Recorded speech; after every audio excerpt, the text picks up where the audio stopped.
Un des signes les plus immanquables du printemps, ce n'est pas lorsqu'on entend les oiseaux chanter, c'est lorsque vient le temps d'envoyer notre déclaration d'impôt. Et on vous en parle pour notre flash techno cette semaine parce qu'il vous est possible cette année pour la première fois d'envoyer votre déclaration d'impôt fédéral ou provincial à travers Internet. Alors, Martine, pour envoyer son impôt là, par Internet, évidemment, il faut avoir accès à Internet, mais il y a d'autres conditions quand même. Oui, ce ne sont pas tous les contribuables, du moins cette année, qui peuvent participer au projet pilote. En fait, ceux qui peuvent participer ont déjà été invités.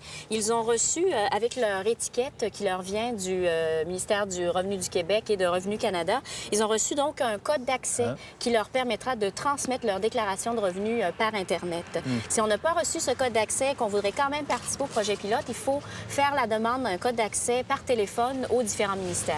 Est-ce qu'il y a des frais associés à ça? Non, c'est gratuit. La transmission en tant que telle est gratuite. Ce qui n'est pas gratuit, par contre, c'est les logiciels qu'on doit acheter pour pouvoir produire une déclaration de revenus sur Internet.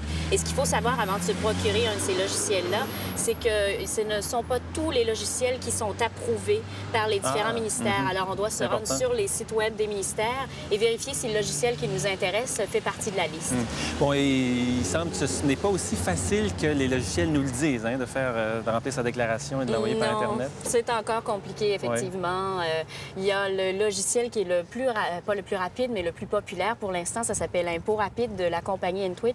Il y a eu énormément de plaintes avec le logiciel en tant que tel, mais aussi au niveau du service à la clientèle. Il faut savoir de toute façon qu'avec tous les logiciels qui sont disponibles pour l'instant, c'est pas aussi automatique qu'on le prétend, cette transmission-là. Ça se fait en plusieurs étapes. On doit d'abord faire sa déclaration de revenus et ensuite se rendre nous-mêmes sur les sites web des différents ministères pour la transmettre avec le code d'accès. Donc, pour cette année encore, ça reste vraiment un projet pilote.